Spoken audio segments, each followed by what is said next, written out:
تاریخ اسلام کی سب سے پہلی اور فیصلہ کن جنگ جو غزوہ بدر کہلاتی ہے، اس جنگ کو قرآن کریم نے یوم الفرقان یعنی حق اور باطل کے درمیان فرق کرنے والی جنگ کہا ہے۔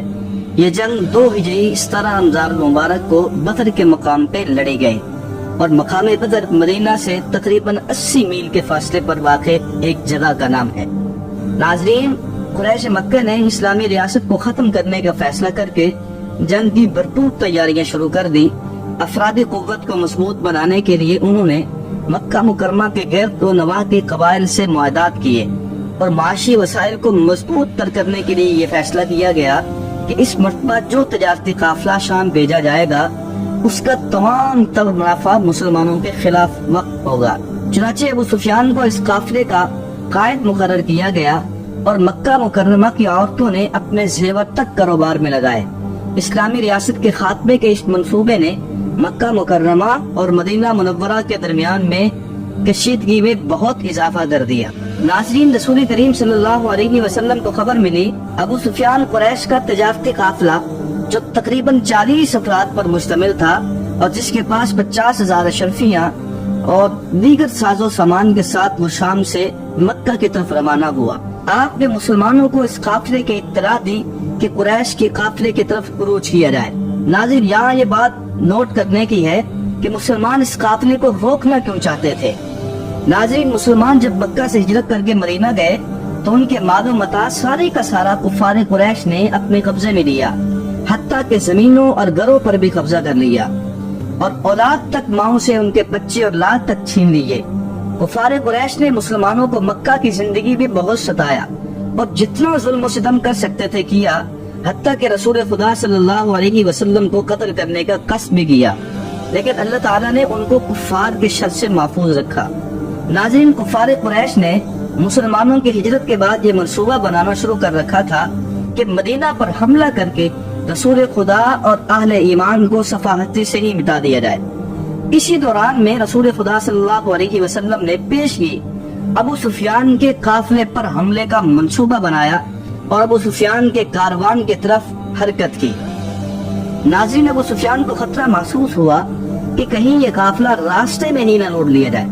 اس نے ایک قاصد کو بھیج کر قریش مکہ کو اس صورتحال سے آگاہ کیا۔ قاصد نے عرب دستور کے مطابق اپنے اونٹ کی ناک چیر دی اور رنگدار رومان ہلا کر واویلا کیا اور اعلان کیا کہ ابو سفیان کے قافلے پر حملہ کرنے کے لیے محمد ان کے ساتھی پیچھا کر رہے ہیں، اس لیے قافلہ کو بچانے کے لیے فوراً پہنچے۔ اہل مکہ سمجھے کہ قریش کا قافلہ لوٹ لیا گیا ہے، سب لوگ انتقام کے لیے نکل کھڑے ہوئے۔ ابو سفیان اپنے قافلے کو دوسرے راستے سے لے کر بچ نکلا۔ قریش مکہ کو معلوم ہوا کہ یہ قافلہ صحیح سلامت واپس آ رہا ہے، لیکن سرداران قریش جن میں بالخصوص عتبہ اور ابو جہل نے اعلان کیا، تب نے جنگ بجا دیا کہ اب کسی صورت محمد اور اس کے ساتھیوں کو نہیں چھوڑیں گے۔ ابو جہل نے قاصد سے پوچھا کہ مسلمانوں کے قافلے میں شامل کتنے لوگ ہیں؟ اس نے بتایا کہ تقریباً 313 لوگ ہیں۔ ابو جہل نے کہا ہم 1000 کا لشکر لے کے جائیں گے۔ ابو جہل نے پوچھا اونٹ کتنے ہیں ہم کے پاس؟ قاصد نے بتایا کہ 70۔ ابو جہل نے کہا کہ ہم 70 اونٹوں کے مقابلے میں 700 اونٹ لے کے جائیں گے۔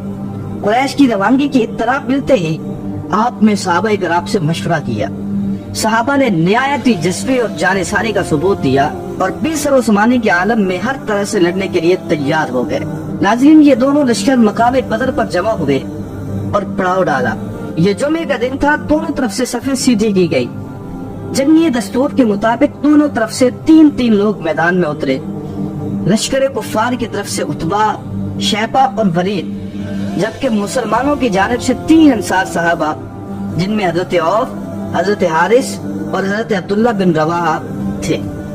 عتبہ نے پوچھا تم کون ہو؟ جواب دیا کہ ہم انصار ہیں۔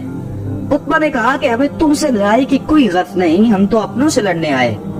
چنانچہ رسول اللہ صلی اللہ علیہ وسلم نے انہیں واپس بلا لیا اور ان کے متبادل حضرت حمزہ، حضرت حارث اور حضرت علی رضی اللہ تعالیٰ عنہ کو کفار کے مقابلے کے لیے نکلنے کا اشارہ فرمایا۔ عتبہ نے پھر پوچھا کہ تم کون ہو؟ علی نے کہا میں علی ہوں، حمزہ نے کہا میں حمزہ ہوں اور حارث نے کہا میں حارث ہوں۔ چنانچہ جانبین سے مقابلہ ہوا